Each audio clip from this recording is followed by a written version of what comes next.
কুষ্টিয়াতে নতুন রেস্টুরেন্ট হবে আর আমি যাব না, এটা তো হতেই পারে না। তাই চলে গিয়েছিলাম এই দিন ছুটির দিনে ওয়েস্টারি অ্যান্ড ক্যাফে রেস্টুরেন্টে। এই রেস্টুরেন্টটা আমাদের কুষ্টিয়াতে নতুন উদ্বোধন হয়েছে, তো পারলাম না আর ঘরে থাকতে, চলেই গেলাম।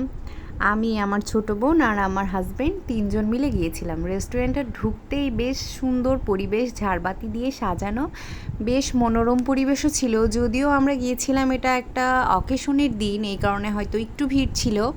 যদি কেউ ফটোশ্যুট করতে চায় এরকম সুন্দর একটা জায়গায়, তাহলে উচিত হবে একটা নিরিবিলি দিন যাওয়া, মানে শুক্রবার শনিবার বাদে, তাহলে সুন্দর তোমরা ফটোশ্যুট করতে পারবে।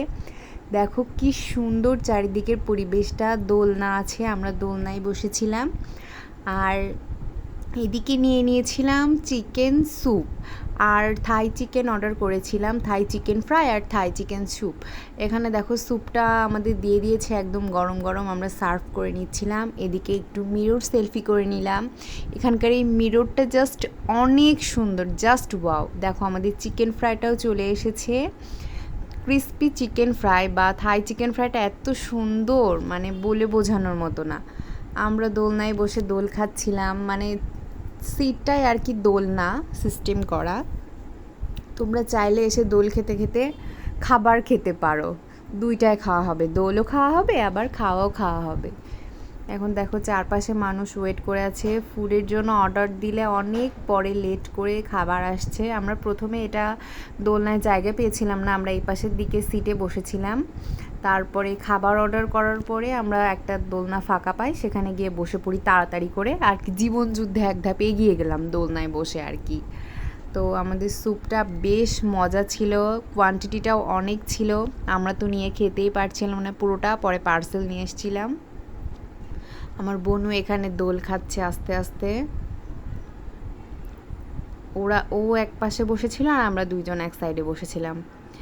দোলনাটা কিন্তু বেশ শক্ত, আবার কেউ 4-5 জন বসতে যেও না, ভেঙে পড়ে যাবে কিন্তু। চারপাশের পরিবেশটা এতটা সুন্দর, বিকেলের একটা সুন্দর সময় প্রিয় মানুষের সাথে কাটানোর জন্য একটা বেস্ট জায়গা। তোমরা চাইলে যেতে পারো এই সুন্দর মনোরম রেস্টুরেন্টটাতে।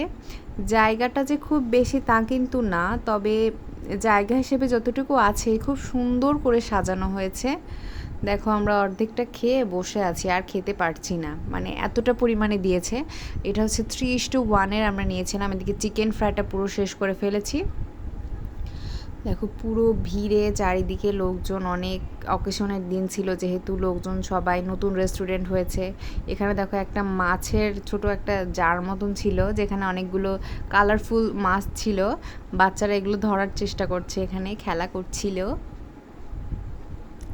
আর আমি একটু ভিডিও করে নিলাম ওদের।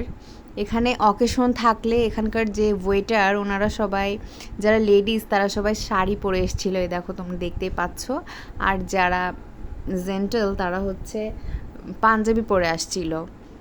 অকেশন অনুযায়ী তারা নিজেদের সাজ দিয়েছিল। এদিকে দেখো আমরা এর মধ্যে আমাদের পার্সেলটা নিয়ে বের হয়ে গেলাম। আর আমার আজকের ব্লগটা এখানেই শেষ করছি। ভালো লাগলে অবশ্যই সাবস্ক্রাইব করে পাশে থাকবে।